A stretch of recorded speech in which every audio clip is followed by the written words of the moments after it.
Now let's move on to the second myth. Your expenses will go down in retirement. Right.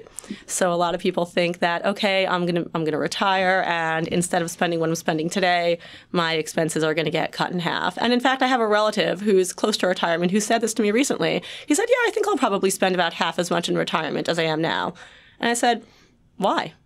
He's like, well, I won't be commuting. I won't be paying for dry cleaning. I said, okay. I said, well, what are you paying now to commute to work and to dry clean your suits? A couple $100 a month? He's like, yeah. I said, so does that represent 50% of your spending? And he's like, oh yeah, no. So the thing about retirement is that, yes, you'll kill a couple of costs, right? You'll kill your commuting costs and maybe some other incidentals that we all incur by having an office job to go to. I wouldn't know something about that, but you guys who actually report to an office every day probably know a little more than I do.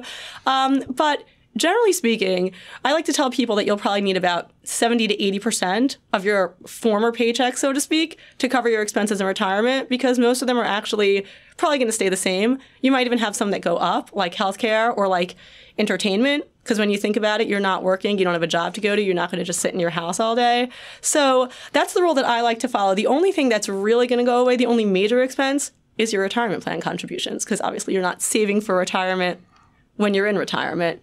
But when you think about the things that you're spending money on right now, there's really no reason to think that they're going to drastically drop just because you're a little bit older and not reporting into an office. Right, unless you're going to make major life decisions like moving, downsizing, moving someplace cheaper, that kind of thing. And I've heard people say that, well, what about your mortgage? Because you might pay it off, in time for retirement. And my answer to that is you might, but keep in mind that if you're hanging on to an older home, as that home ages, your maintenance and repair costs are going to go up. They might go up enough to offset that mortgage payment, especially if it was on the lower side. And property taxes also have a tendency to go up over time. Mm-hmm. So there's that to consider too. So yeah, don't expect to pay like 50% of what you're paying now to live just because you're old. Yeah. How often do you have the random relative or uncle or friend coming up to you and offering their thoughts on their own retirement, and then you have to be like, well, actually, does it happen a lot? Pretty often. Yeah. And I feel bad because basically, like, my family members, they call me the dream dasher.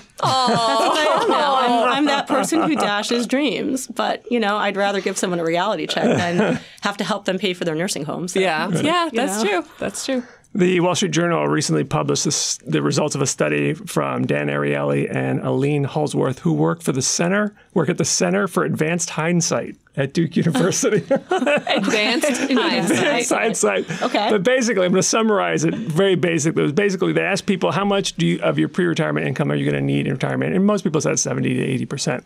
And then when they asked another group to actually break it out into specific categories, some groups had as much as 130%. Because basically, as one quote in the article said, working is a very cheap activity. Mm-hmm. Right. And once you stop working, you start doing all these things that you've always managed and you wanted to do. And it could end up you spend out much more, at least in that first 5 to 10 years of retirement. So the bottom line is you have to figure out what your situation is and what you're really planning to do in retirement before you just rely on sort of a rule of thumb.